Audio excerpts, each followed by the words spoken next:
오늘 이 예배 자리에 오신 여러분 모두에게 더 깊은 은혜의 바다로 나아가는 놀라운 은총 또 분명한 체험이 되는 오늘 예배 시간 되기를 축복합니다. 저는 이 교회 다니면서 제일 어려서부터 많이 들었던 단어가 은혜 받았다라는 말을 너무도 많이 들었습니다. 아마 교회에서 목사님 설교하실 때 사랑이라는 말 빼고는 서로 간 인사하고 목회자하고 인사하고 하면서 제일 많이 하고 듣게 되는 게 이 은혜라는 말일 겁니다. 근데 이 은혜를 실제로 경험하기 전에는요, 이 어른들이 나가면서 목사님 은혜 받았습니다 라고 하는데 저도 따라서 은혜 받았습니다 할 수가 없고, 왜냐하면 은혜가 뭔지 모르겠거든요. 도대체 은혜가 뭘까? 뭐 이렇게 받는 건가? 라고 실제 경험하기 전에는요, 은혜 받으면 어떤 느낌인지, 은혜 받은 사람은 어떻게 사는지 사실은 너무너무 궁금했습니다. 아마 오늘 예배 드린 여러분들 중에도 인사말로는 은혜 받았습니다 라고 하면서 실제 그 은혜가 무엇인지, 도대체 은혜 받았다는 것이 무엇인지 궁금한 분도 계실 것입니다.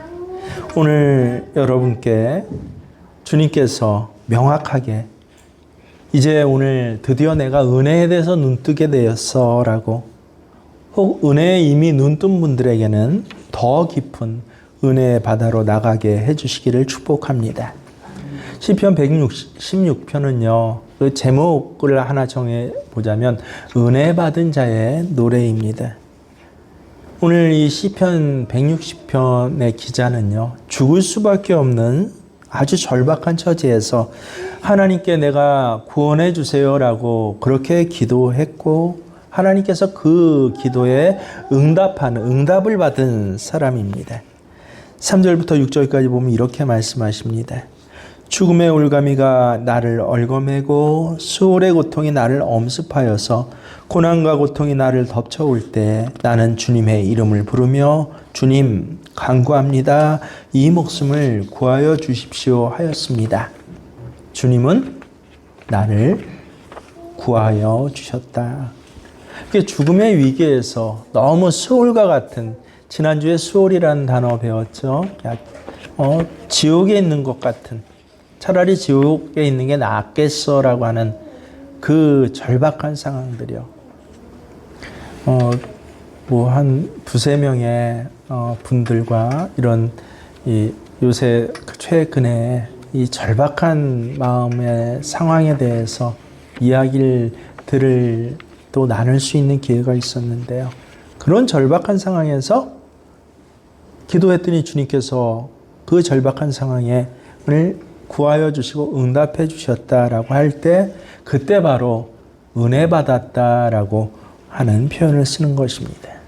이렇게 은혜를 받게 되면요, 마음이 너무 편해집니다. 7절에 보니까 어때요? 내 영혼아, 주님이 너를 너그럽게 대해 주셨으니 너는 마음을 편히 가져라. 절박한 상황이었는데 나 하나밖에 없는 줄 알았는데, 근데 이 기도하는 과정 속에서, 응답하는 과정 속에서 하나님께서 나와 함께 하시는 것을 알게 되었습니다. 그리고 하나님이 나를 얼마나 사랑하시는지를 알게 되었습니다. 거기 더하여서 내가 드린 그 기도에 구체적으로 응답 받았으니 그 다음 찾아오는 건 뭐예요? 마음이 평안해지는 것입니다. 이렇게 은혜 받은 사람에게는요, 인사말이 아니라 아주 분명한 특징이 있습니다. 오늘 이 시편의 기자도 은혜 받은 사람의 특징이 무엇인지, 그 분명한 모습이 무엇인지 8절부터 쭉 그렇게 고백하고 있습니다. 8절에서 9절에 보면요, 하나님이 죽음에서 자기를 건져주셨고 내 눈에 흐르는 눈물을 씻어주셨고, 그리고 비틀거리던 발을 하나님께서 굳게 붙잡아 주셨으니 이제부턴 내가 하나님만 바라보고 살겠습니다 라고 그렇게 노래를 합니다. 8절 보세요. 주님께서 내 영혼을 죽음에서 건져주셨고 내 눈에서 눈물을 거두어 주시고 내 발이 비틀거리지 않게 하여 주셨으니 내가 살아있는 동안 주님 보시는 앞에서 살렵니다.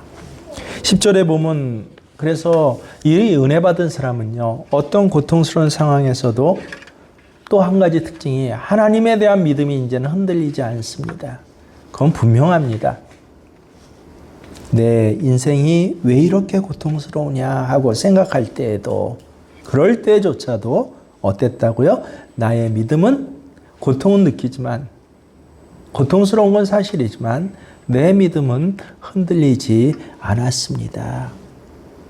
물론 오늘 시편 기자가 처음부터 이렇게 대단한 믿음을 가졌던 건 아닙니다. 11절에 보면 뭐라고 그래요? 나는 한때, 나도 한때는 몹시 두려워서 믿을 사람 아무도 없다 하곤 말하곤 했습니다. 믿을 사람 아무것도 없어. 처음에 이런 사람이었는데 이제는 어떤 고통스러운 상황이 올지라도 아니야, 아무도 없는 게 아니라 하나님이 분명히 함께 계셔. 정말 하나님이 나를 사랑하셔. 그리고 내가 기도하면 반드시 응답하셔. 라고 하는 이런 확신이 생긴 것이에요. 12절에 보면 그는 이제 내가 어떻게 하면 하나님의 은혜를 갚을까? 이제는 그 생각만 하면 산다는 거예요. 기가 막힌 고백입니다. 주님께서 나에게 베푸신 모든 은혜를 내가 무엇으로 다 갚을 수 있겠습니까? 이게 은혜 받은 사람의 특징이에요. 분명히 아시겠죠? 은혜 받은 사람의 특징. 근데 이렇게 은혜 받은 사람은 이제 어떻게 살아갑니까? 그게 또 나와요. 그 다음 14절부터 19절까지 보면요. 은혜 받은 자가 어떻게 살아가야 하는지. 가장 먼저 뭐라 그럽니까? 혹시 내가 하나님께 서원한 것들이 있다면 내가 그것을 반드시 다 이루겠습니다. 그렇게 하나님께 약속을 드립니다. 주님께 서원한 것은 모든 백성이 보는 앞에서 다 이루겠습니다. 이게 바로 은혜 받은 사람이 살아가는 방법이에요. 그 이전에는 그때 한때 감동해서 서원했지만 형편과 내용, 시간이 안 되면 뭐를 갖다가 여러 가지로 사실은 핑계대면서 그 서원을 갚지 못했고, 그러면서 속으로 뭐라고 그래요? 그래도 하나님 내 형편 아시니까 이해해 주시겠지. 이런 식으로 계속 살아왔어요. 근데 이 은혜를 분명히 받게 되면요. 아니, 내가 하나님 앞에 서원한 것은 이제 내 앞에 살아간 날들은 뭐 하는 것이에요? 하나님 앞에 서원한 것들을 갚아가는 날들입니다. 라고 이렇게 고백했습니다. 실제로 제가 섬겼던 교인 중에서도요, 이제 새로 오셔서 한 2년 정도 이렇게 지난 교인이 있었는데, 그전 교회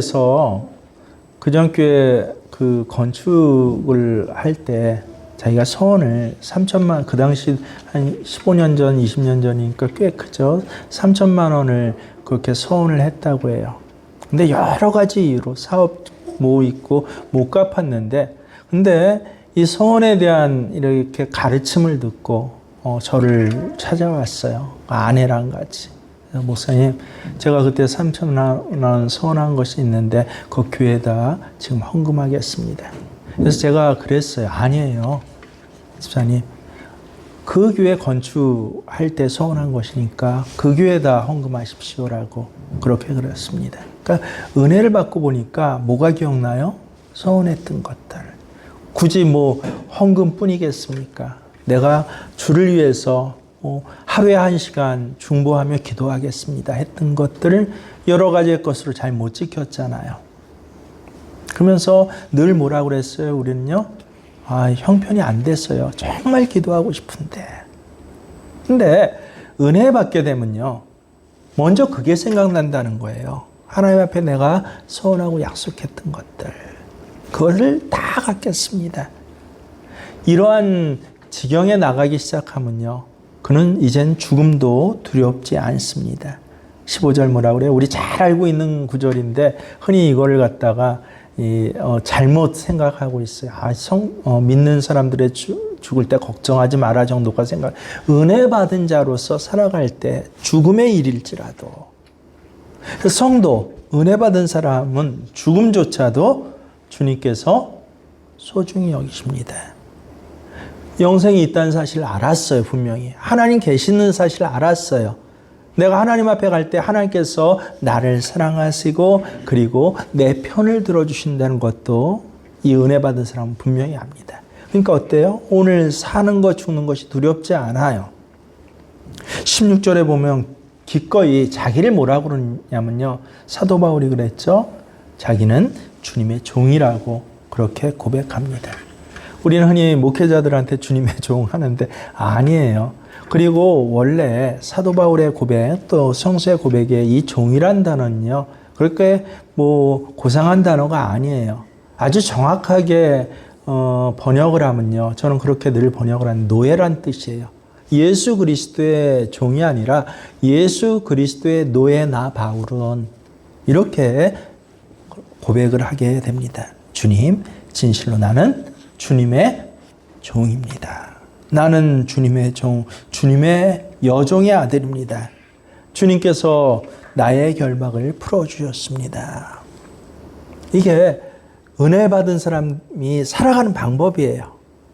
늘상 그래서 회사의 사장이라고 할지라도 자기가 주인이라고 생각하지 않아요. 말로만 그렇게 고백하는 게 아니라 나는 실제 주님의 뭐라고요? 이 회사에서 주님의 종입니다. 뭐 굳이 회사하고 사람 관리한 데만 그러겠습니까? 농사 짓거나 뭐 개인 사업을 해도 마찬가지예요. 사업장에서 그냥 어떻게 하면 이익이 남을까? 뭐가 손해고 뭐 하는데 아니에요. 뭐라고 그래요? 나는 이 농사에 이 가을거지에 뭐라고요? 주님의 종입니다. 그러니까 주님의 방법대로 주님의 시간에 따라 주님 원하시는 것에 따라서 장사해요. 이익을 위해서 효율을 따져서 장사하는 것이 아니라 혹은 습관과 관례에 따라서 거기 더하여서 자기 욕심을 더하여서 그렇게 농사 짓는 것이 아니라요. 난 주님의 종이에요. 17절에 보면 그래서 결론은 뭐예요? 이런 사람들은 반드시 이런 모습을 가져요. 마음에서부터 하나님 앞에 뭐 한다? 감사의 고백을 하게 되더라.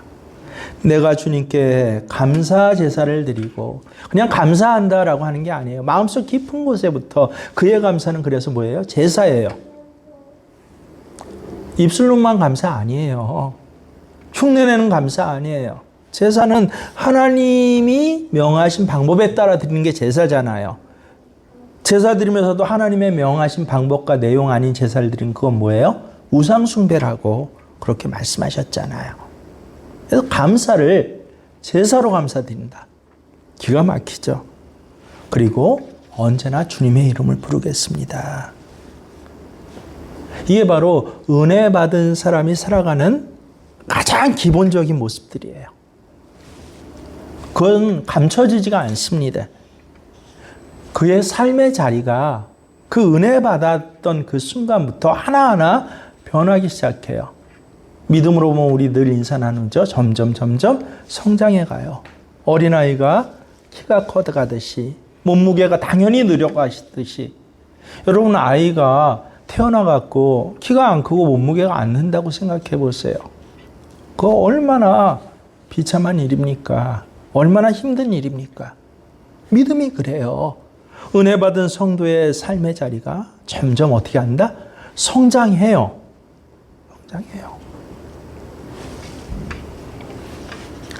소녀가 할아버지한테 엄마 아빠 앞에 받은 500원짜리를 갖다가 할아버지 손에 꼭 쥐어줘요. 할아버지 이거 갖고 맛있는 거 사 먹어. 얼마나 감격인지 몰라요. 할아버지는요. 진짜 감격이죠. 실제 저희 집이 그랬어요. 저희 아버지는 정이 없는 사람이다. 내색하지 않는 사람이다 라고 전 늘 그렇게 알고 살아왔는데 어느 날 집에 명절 때 오셔서 손녀 그것도 한 3, 4살 됐을 때 둘째가 할아버지 옆에 앉더니 뭘 꼬깃꼬깃해갖고 손에 쥐어지는데 사탕 하나 드려요. 그걸 받고 그 후 15년 동안 지금까지 하영이가 나한테 뭐 줬다? 그 조그만 게 어렸을 때 사탕 하나 줬다고. 뭐 첫째도 이뻐했지만 둘째는 더 이뻐하셔요. 지금도 학교 다니는데 등록금 걱정도 해주시고요. 대신 내주시기도 하고요. 잊혀지지가 않는 거예요. 사탕 하나가. 근데 여러분 그 자리에서 명절 때 제가 설날 세배 드리면서 아버지 이거 내가 아버지 사랑해서 드린 거예요. 사탕 하나 드렸다고 한번 생각해 보세요. 요새 목회자라 형편이 안 좋아서 요새 뭐해서 그래서 부모에게 사탕 하나 드렸다. 내가 그 부모라고 한번 생각해 보세요. 정말 비참하지 않겠습니까? 그렇잖아요. 근데 하나님 앞에서는 예수 믿은 지 3년, 10년, 20년, 30년 됐는데도 늘 사탕 하나 드리면서 이건 내 마음이에요. 도무지 뭐가 없어요. 성장이 없고 성숙이 없고 그러니까 결과로 절대 결실하지 못해요. 그래서 은혜 받은 사람의 가장 마지막은 뭐다? 감사의 제사구나. 제가 언제나 담임 목회하면서부터 이제 헌금에 대해서 중간에 봉헌할 때 저는 11조 헌금은 늘 공개적으로 봉헌하지 않습니다. 단 처음 11조 하시는 분 빼군요. 왜요? 기본이잖아요. 근데 감사연금은 제가 아는 교회 목회자나 그런 분 없어요. 내용 하나하나를 읽고 같이 기도를 해드려요. 최종적인 은혜 받은 삶을 살아가고 있는 모습이에요.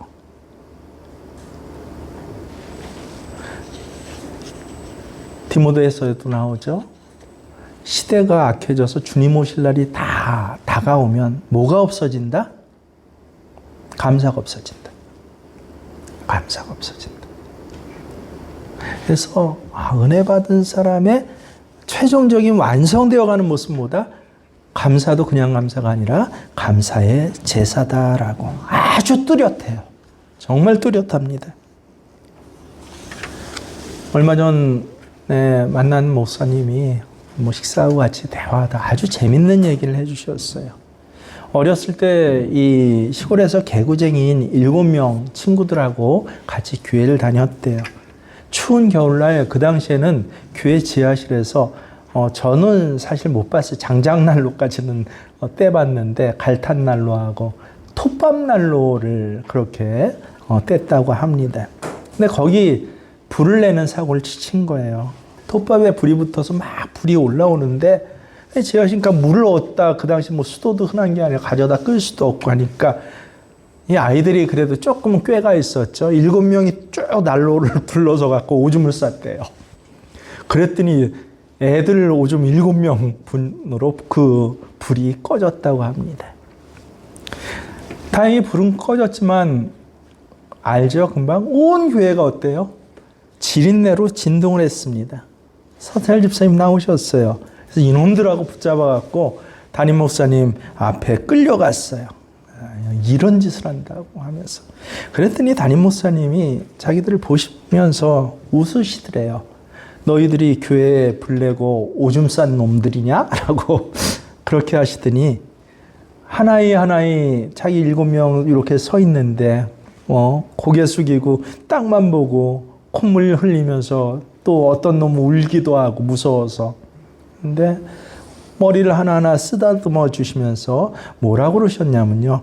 앞으로 교회에 오줌 넣어서 불 끄는 애들이 아니라 한국교회에 성령의 불을 붙이는 아이들이 되라라고 축복해 주셨대요. 그 7명의 아이 중 6명이 목사가 되었대요. 그리고 자기 한 사람 빼고 5명은 부흥사 목사님이 되셨다고 해요. 목사님의 그 한마디에 은혜를 받아서 7명의 그 개구쟁이 아이들의 인생 진로가 바뀌어진 것입니다. 여러분, 목사님의 은혜로운 말 한마디에 이렇게 사람의 인생조차 바뀌어지고 변해질 수 있다면요. 하나님의 은혜를 만약에 받은 사람은 그 은혜 받은 다음부터 어떻게 변하겠습니까? 은혜 받았다는 말이 무엇이에요? 받을 자격이 없는데, 죄가 많은데, 흉이 많은데, 허물이 많은데, 그것도 말할 수 없는 선물, 용서, 하나님의 사랑을 받았을 때, 그때 은혜 받았습니다라고 하는 것 아닙니까? 그런 의미에서 보면 저는 저를 비롯해서 오늘 예배드리는 모든 분들이 은혜 받은 분들이다라고 그렇게 생각해요. 분명합니다. 여러분 모두 은혜 받을 자격이 없는데 말할 수 없는 하나님의 사랑, 그리고 하나님의 어떤 나만이 혹 아는 그런 선물을 받은 적이 있으시죠? 그렇죠. 분명히 그래요. 그래서 우리는 말할 수 없는 은혜를 받은 사람입니다. 우리는 반드시 지옥에 갈 수밖에 없는 그런 죄인이셨어요. 그런데 예수님께서 십자가에 대신 달려 죽으심으로 우리에게 살 길을 열어주셨습니다. 결과적으로 우리는 죄와 저주와 사망에서 구원을 받은 사람들이에요. 이보다 더 놀라운 은혜가 어디 있습니까? 몇 개월 전에 전문직에 종사하던 33살의 남성 한 분이 이 업무 보고 들고 다니던 노트북을 도난 맞았다고 합니다. 근데 그 노트북 안에는요, 결혼하기 전 사귀던 여자친구와 가졌던 성관계 동영상이 그렇게 들어 있었대요. 조금 시간이 지나서 어느 날 영상이, 바로 그 영상이, 자기 얼굴이 분명한 그 영상이 인터넷에 퍼지기 시작함을 알았습니다. 허겁지겁 경찰에 찾아가고 요새 그런 영상들 삭제해주는 웹하드 업체 그 사무실에 찾아가서 이 영상을 제발 좀 삭제해달라고 그렇게 요청했는데 이미 그 몇 개월 사이에 손 쓸 수 없을 정도로 너무 많이 퍼졌다는 것이에요. 그는 회사에서 업무도 제쳐놓고 시도 때도 없이 웹하드 검색하는 것 거기에 매달려야 했습니다. 아내가 알까 두렵고 친척들이 볼까 두려웠어요. 그게 얼마나 스트레스가 심했는지 간까지 나빠져서 병원 치료까지 이제 받아야 할 지경이 되었다고 합니다. 근데 그가 뭐라고 써놨냐면요. 제가 그것 때문에 기억하는데 지구가 멸망해서 없어지기 전에는 이 사건에서 내가 벗어날 수 없을 것 같습니다. 라고 그렇게 신문기사에 써 있었습니다. 죄가 그런 것이에요. 이렇게 무서워요. 그래서 이 죄 때문에, 이 추한 죄 때문에 차라리 나는 죽는 게 낫겠어라고 생각해서 그 죄를 피해서 자살을 하는 사람도 굉장히 많이 있어요. 그런데 여러분 그렇게 자살해서 하나님 앞에 가면 어떻게 할 겁니까? 하나님 앞에 가면 그 죄를 도대체 어떻게 피할 것입니까? 내 마음까지도, 내 행위뿐만 아니라 마음까지도 아시고 지금 이렇게 앉아있는 내 모습뿐만 아니라 내 과거에 행했던 모든 것까지 나보다 나를 더 잘 아신 하나님 앞에서 도대체 어떻게 피할 것입니까? 이게 모든 사람이 처한 운명이에요. 그래서 죄 씻음을 받았다라고 하는 것은 얼마나 놀라운 은혜인지 모릅니다. 우리가 늘 기독교인들 안에서 말을 갖다가 자주 하고 또 쉽게 해서 그렇지. 지구가 멸망하기 전에는 이 사건에서, 그 한 사건에서 벗어날 수 없는 그런 사건들을 모두로부터 씻음을 받았다. 정말 놀라운 은혜죠. 이사야 53장에서 말씀하셨어요. 그가 찔림은 우리의 허물 때문이요. 그가 상함은 우리의 죄악 때문이라. 그가 징계를 맞음으로 우리는 평안을 누리고 그가 채찍에 맞음으로 우리는 나음을 입었도다. 우리는 다 양 같아서 그릇 행하여 각기 제 길로 갔거늘 여호와께서는 우리 모두의 죄악을 바로 그에게 담당시키셨도다. 이게 우리 받은 은혜구나. 우리 모든 죄악을 그에게 예수님에게 담당시키셨도다. 실제로 코페르니쿠스 이 유명한 천문학자 또 과학자죠. 죽을 때 이런 유언을 했어요. 내가 이제 죽으면 이제 묘비를 세우고 거기에 내 이름과 함께 어떤 사람이었다라고 묘비명을 쓸 터인데 이렇게 써주세요라고 아예 미리 불러서 유언을 했다라고 합니다. 뭐라고 했냐면요. 하나님이시여, 나는 바울이 가졌던 특권을 구하지도 않습니다. 베드로에게 주셨던 능력도 구하지 않습니다.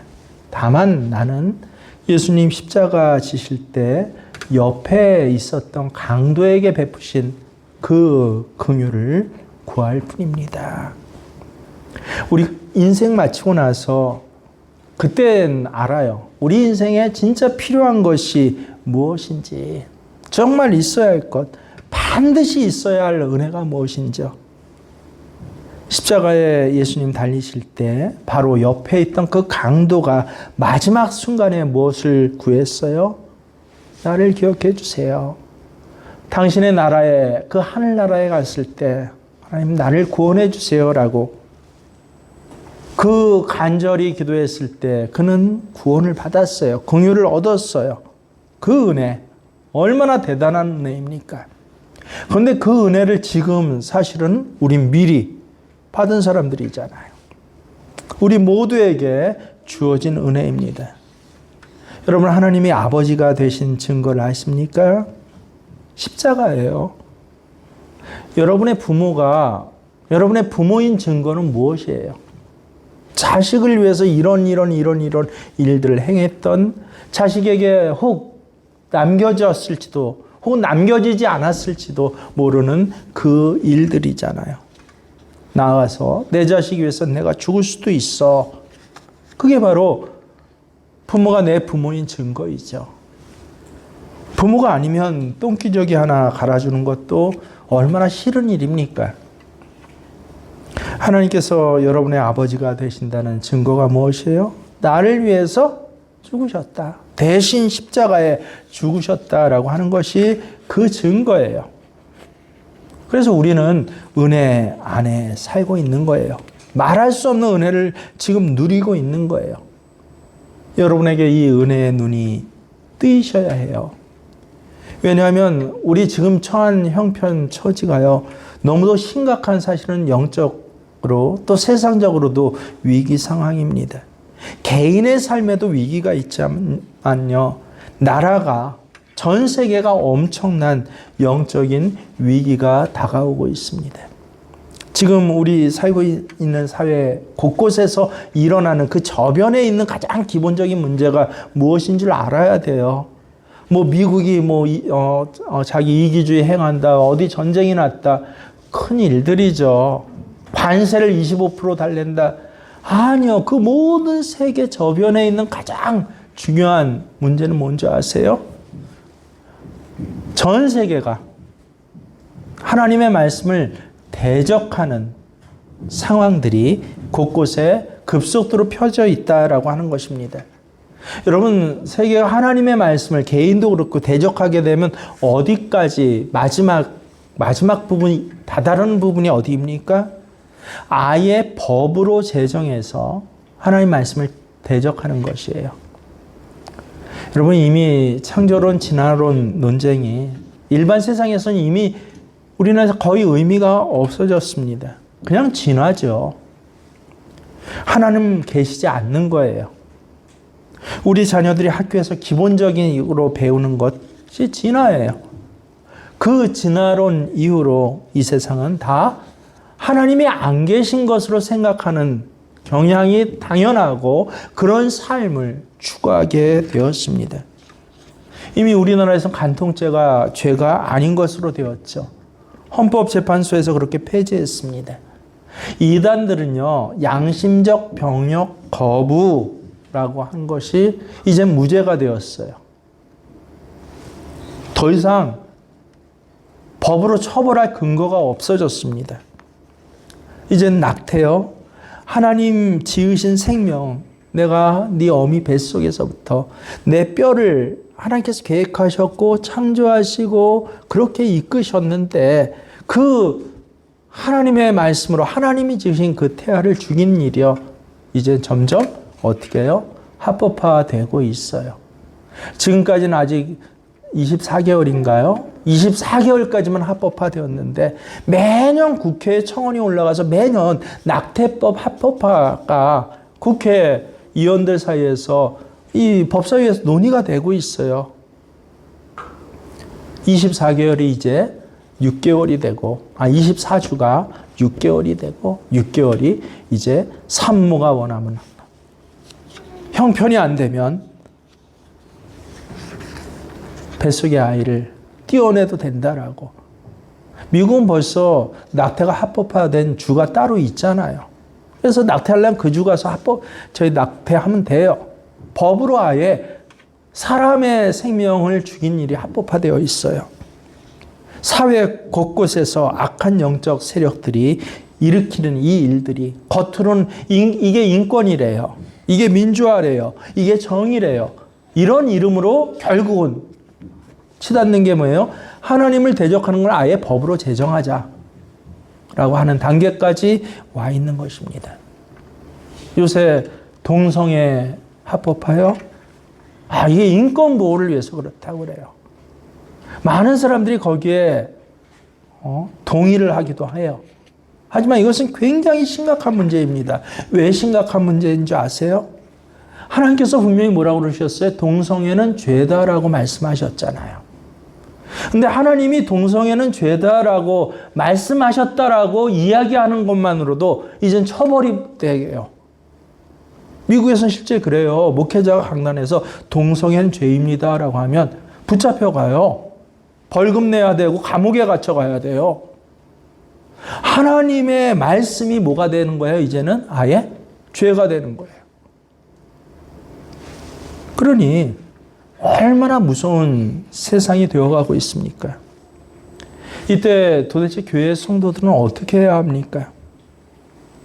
여러 정치, 사회적인 활동이 분명히 정의로운 활동들이 있어야 돼요. 우리에게요. 근데 결국은 다 또 정치권에서 이용당해요. 그것 안 된다라고 코어 축제 반대하면요. 그걸 또 태극기 부대가 이용해가지고 저기 하고요. 이걸 바탕으로 해서 전혀 다른 문제들, 그런 문제들을 갖고 이거의 국민의 뜻이다. 우리는 거기에 당해낼 수가 없어요. 정말 성도인 우리들이 할 수 있는 일이 무엇인가라고 할 때 바로 딱 하나, 그때 더 깊은 은혜의 바다로 나아가야 한다라고 하는 것입니다. 여러분, 더 깊은 은혜의 바다로 나아가자라는 것은 내가 받은 은혜가 부족하다라는 의미가 아니에요. 십자가 은혜보다 더 큰 은혜는 없어요. 예수 그리스도 한 분으로 모든 은혜는 충분합니다.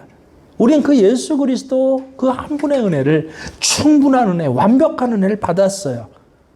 근데 왜 더 깊은 은혜의 바다로 나아가자고 해요? 문제가 뭐예요? 그 은혜를 깨닫지 못하고 산다는 거예요. 우리에게는 오직 그 은혜에 눈이 뜨이는 것이 지금 필요해요. 그게 바로 더 깊은 은혜의 바다예요. 그러면 우리 인생 전체가 바뀌는 겁니다. 고린도전서 2장 12절에 뭐라고 그래요? 우리가 세상의 영을 받지 아니하고 오직 하나님으로부터 온 영을 받았으니. 왜 우리에게 하나님의 영, 성령을 우리에게 주셨나요? 왜 우리에게 성령을 통해서 예수님이 내 주님이다라고 고백하게 하셨나요? 성경에 분명히 기록되어 있잖아요. 왜 그랬냐 하면 너 죽고 천당 가라가 아니에요. 다 함께 이는 시작. 이는 우리로 하여금 하나님께서 우리에게 은혜로 주신 것들을 알게 하려 하셨습니다. 성령을 내게 주신 것은 하나님이 은혜를 주셨는데 몰랐어요. 그게 그렇게 큰지 몰랐어요. 근데 이제는 알게 하시려고. 지금도 하나님은 우리에게 은혜를 주고 계십니다. 우리와 함께 계셔요. 그것을 아는 눈이 뜨여져야 합니다. 저와 여러분 모두 이 같은 은혜를 받았습니다. 영적인 눈이 열려 받은 은혜를 내가 얼마나 잘 아는지, 모르는지 바로 그 차이예요. 어제 제가 속으로 사실은 좀 울컥한 일이 있었는데요. 감동해서. 이제 딸이 이제 고양이를 데려가려고 왔어요. 근데 제일 관심한 게 뭐냐면, 지난번까지 그런 인사 안 했거든요. 아빠 고생했어 라고 그 인사를 하더니 지 엄마가 야 아빠가 고양이 보느라고 애썼어 해서 조금 이렇게 거기에 보태갖고 아빠 살 빠진 거 봐 고양이 보느라고 얼마나 애썼는지 몰라 했더니 애가 깜짝 놀라면서 한 3번을 물어요 저한테. 시간을 두고 아빠 정말 고양이 보느라고 살 빠졌어? 했더니 뭘? 하고 말았더니 또 먹고 얘기를 하다가 또 물어요. 아빠 고양이 보느라고 살 빠졌어?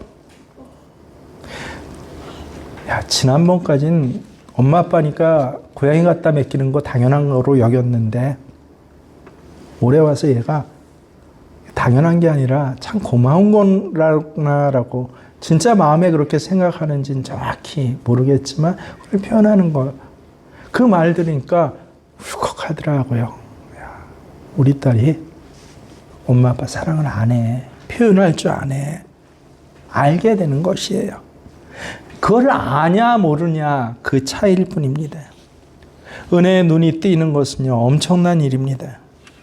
이전엔 마치 은혜 없는 전혀 신앙이 있어도 은혜 없는 사람처럼 살아왔어요. 엄마 아빠 딸인데도 자식 아닌 것처럼 살아왔어요. 근데 이제부터는 세상에서 가장 행복한 사람처럼 살게 되는 것, 이게 뭐예요? 은혜에 눈 뜨이는 것이다 라고 하는 것입니다. 이렇게 은혜의 세계에 들어가기 위해서 가장 우리에게 필요한 것이 무엇인지 아세요? 더 깊은 은혜의 세계에 들어가려면 은혜를 깨닫고 알고 감격하고 감사한 단계에 들어가려면 가장 필요한 것, 가장 동전의 양면과 같이 붙어있는 한 단어가 있는데 이게 뭔지 아십니까? 기도입니다. 기도와 은혜는요 한 몸이에요. 시편 116편의 기자도 그가 하나님을 노래하면서 그래서 제일 먼저 이 은혜 받은 자의 노래라고 그랬잖아요. 이 은혜 받은 자가 제일 먼저 고백하는 것이 뭐예요? 내가 평생 기도하겠다라고 하는 것입니다. 1, 2절을 보면요. 주님께서 나의 간구를 들어주시기에 내가 주님을 사랑합니다. 사랑의 고백은 당연히 있잖아요. 그리고 뭐라 그래요? 나에게 귀를 기울여 주시니 내가 평생토록 기도하겠습니다. 여러분 분명히 알아두세요. 기도하면요 은혜가 은혜로 깨달아져요. 당연하지 않고 이건 특별하고 대단한 일이다라고 감격할 수 있게 됩니다. 진짜 저는 그런 분들을 몇 분 뵀어요. 한 교회 갔는데 저 권사님 기도 되게 열심히 하는데요. 기도만 하면 우는 것으로 소문난 권사님이에요. 근데 이분이 이제 은혜에 대해서 제가 그렇게 강조를 하고 하니까 은혜에 대해서 알게 됐어요. 한 6개월 뒤에 뭐라고 고백하신 줄 아세요? 목사님 정말 놀라워요. 어느 순간부터인가 제가 이 은혜에 대해서 감격했더니 기도할 때 눈물이 안 나오더래요. 기존에 왜 나왔어요? 사실은 하나님 앞에서 나왔지만 근데 이 많이 들은 게 뭐예요? 내가 힘들고 어렵게 살았어. 뭐 했어? 내 자식들은 어때? 지금 내 몸은 어때? 기도를 하는데 그래서 눈물이 나오잖아요. 근데 이제는 그런 눈물 안 나온대요. 왜? 하나님의 은혜에 눈이 띄인 거예요. 여러분, 기도는요, 그래서 우리 삶 전체를 바꿉니다. 왜냐하면 기도는 뭐 하는 시간이라고 그랬죠? 주님을 만나고 주님을 바라보는 시간이 기도라고 그랬잖아요. 여러분, 독경하고 연불 외우는 시간 아니에요. 요가에서 내 자신을 관상하듯이. 그래서 어떤 분들은 관상기도라는 말을 실제 유명한 몇몇 분이 쓰는데, 기도 그거 아니에요. 기도는 뭐예요? 예수님을 만나는 시간이 기도예요. 예수님을 만나기 때문에. 그래서 어때요? 기도하면서 은혜가 점점 커지고 점점 성숙하는 것이에요. 그래서 우리 문제는 상황이 어려운 거 절대 아닙니다. 우리 문제가 뭐예요? 기도력, 기도에 힘이 부족한 게 우리 문제 아니에요. 여러분 수요일 날 8시부터 9시까지 1시간, 일주일에 1시간 그때 딱 기도하십니까?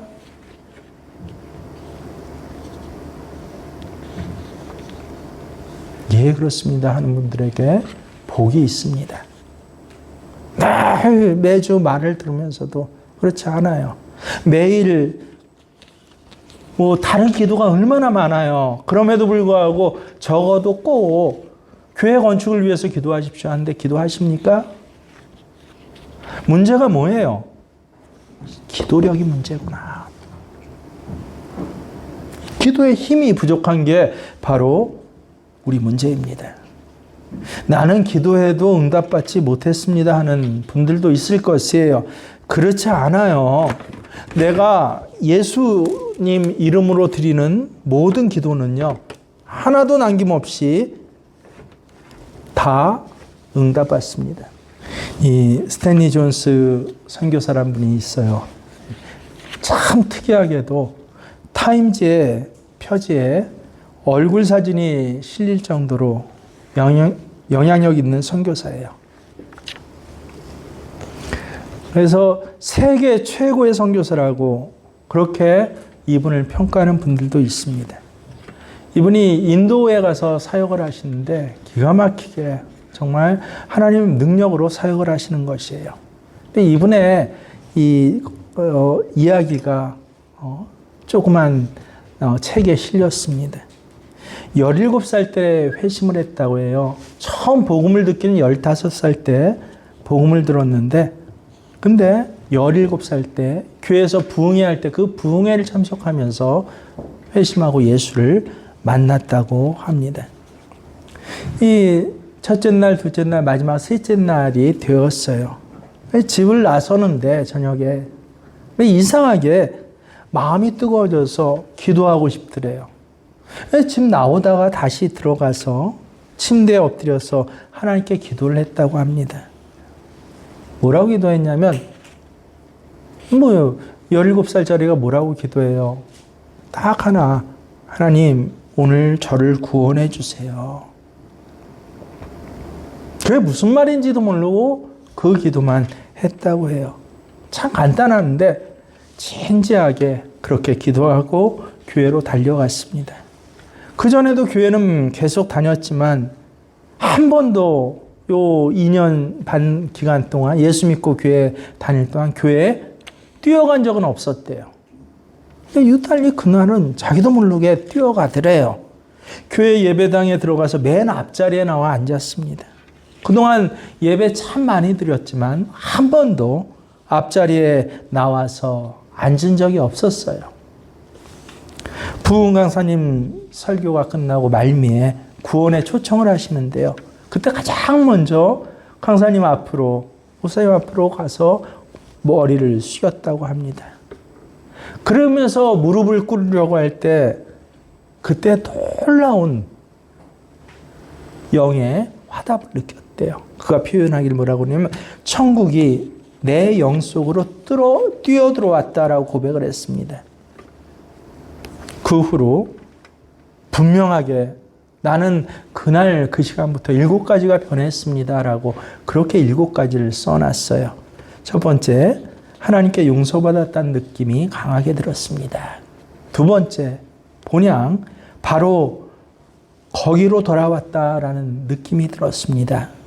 세 번째, 17살짜리가 이런 거예요. 삶의 방향이 분명해지고 삶의 목적을 찾았다는 느낌이 들었습니다.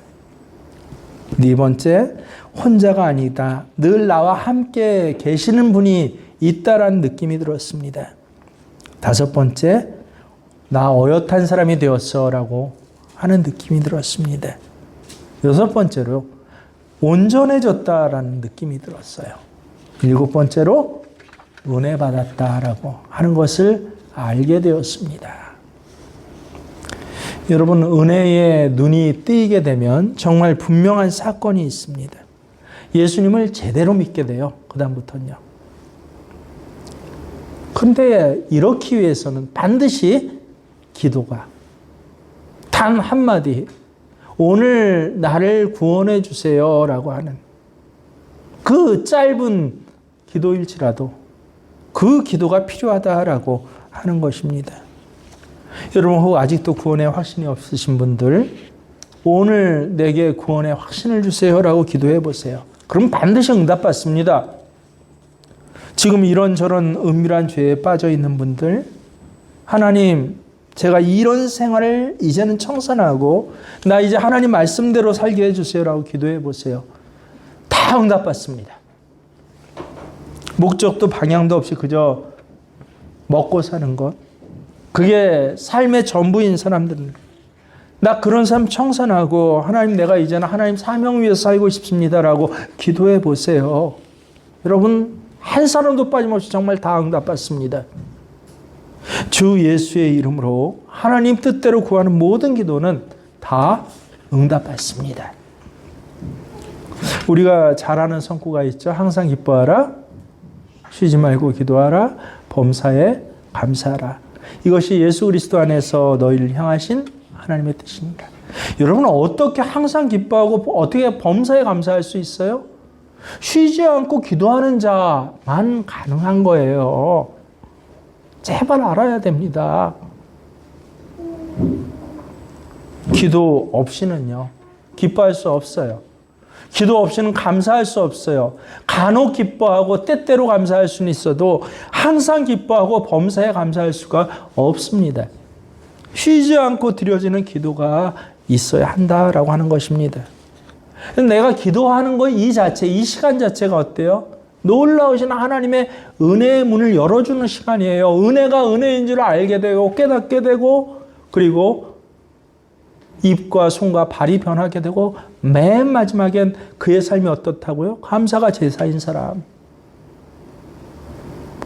감사가 제사인 사람. 그런 삶을 살게 되더라라고 하는 것입니다. 이제 일주일 내내 이 기도를 하세요. 하나님, 은혜에 눈 뜨이게 해주세요.